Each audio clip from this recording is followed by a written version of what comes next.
Y chicos, buenas noches. Vamos a seguir viendo este segundo ejercicio del libro de Boyleston acerca de diodos.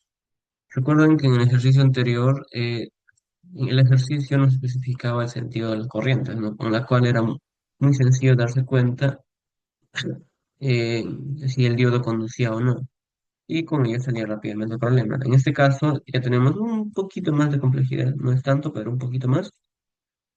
Nos piden en el ejercicio determinar las corrientes, corriente 1 que está por aquí, corriente 2 que está por aquí y corriente del diodo 2 que está por aquí.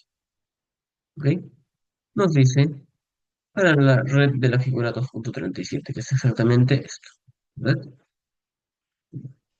Entonces, como les decía, aquí ya no nos dicen, no nos especifican hacia dónde se dirige la corriente. Por lo tanto, nosotros debemos darle un sentido. Este ejercicio en particular es bastante sencillo ya que los diodos están configurados, puestos en el circuito de tal forma que es fácil de deducir, ¿no? Por ejemplo, corriente 2 por el sentido de voltaje de alimentación como de este diodo uno podemos asumir, perdón, inferir y deducir que el sentido de la corriente 2 justamente va en ese sentido.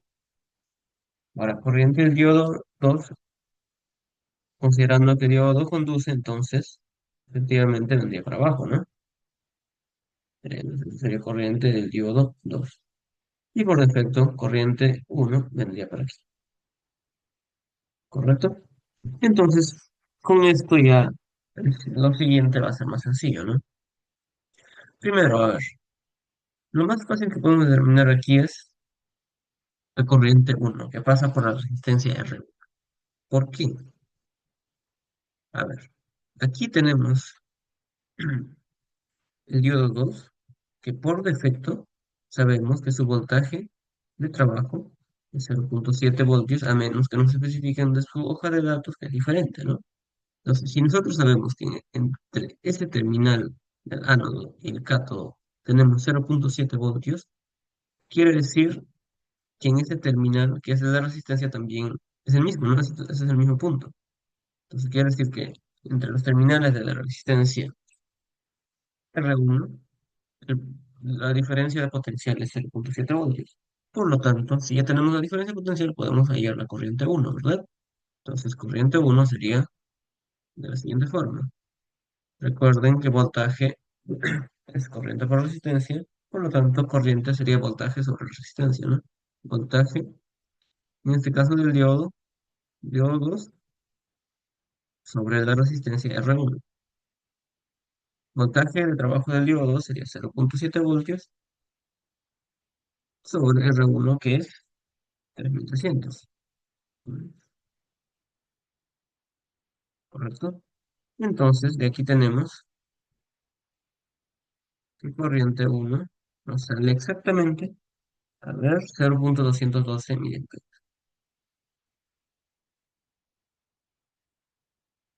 Listo, así de sencillo sale este primer valor que nos pedían en el ejercicio. Bien, ahora estaría pendiente por determinar la corriente 2 y la corriente del diodo 2. A ver, la corriente del diodo 2 todavía no podemos determinar porque no tenemos una carga pasiva por ahí, solo tenemos el diodo 2. Eso te da el voltaje, pero no la corriente y la resistencia. Entonces, como no conocemos, no conviene hallar la corriente del diodo 2. Pero lo que sí nos conviene determinar es la corriente 2, porque si hacemos un Kirchhoff aquí aplicando una malla 1, nos damos cuenta que si hacemos sumatoria de voltajes igual a cero, vamos a despejar de alguna manera corriente 2. Entonces, por Kirchhoff, vamos a poner por aquí, mm, por Kirchhoff que tendríamos de malla 1, tendríamos, asumiendo que cuando el terminal va de negativo a positivo es negativo, entonces sería aquí menos 20 voltios,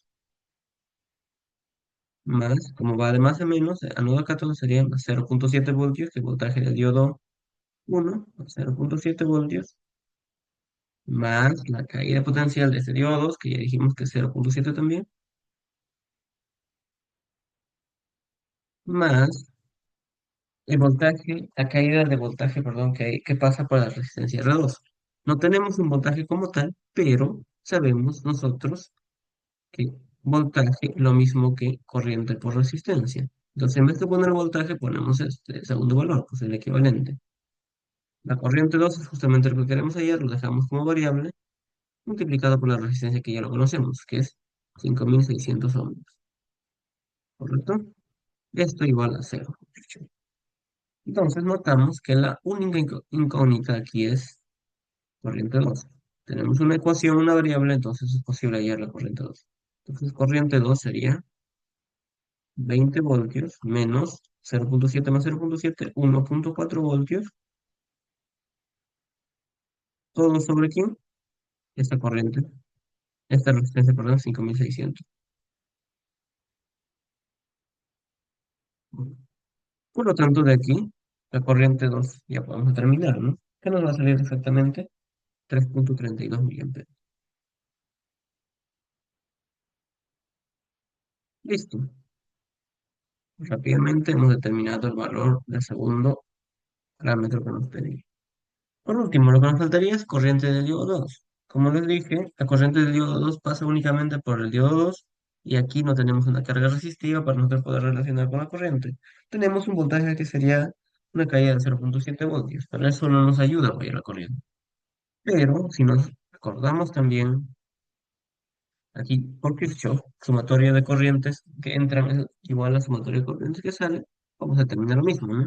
Entonces, aplicando Kirchhoff, aquí también sería, a ver, las corrientes que entran, que es en este caso la corriente mayor, la corriente 2 se distribuye en la corriente de diodos y la corriente uno, ¿no? Entonces, para hacer equivalencia, la corriente 2 para que pueda terminar al final de forma equivalente, tendría que ser igual a corriente del diodo 2 más corriente uno. Corriente 2 ya conocemos, 3,32 miliamperios. Corriente del diodo 2 es lo que queremos conocer, más corriente uno que la hemos hallado inicialmente, que era 0,212 miliamperios. Entonces tenemos corriente del diodo 2 que sería exactamente igual a ver, 3,32 menos 0,212, que sería 3,108 miliamperios.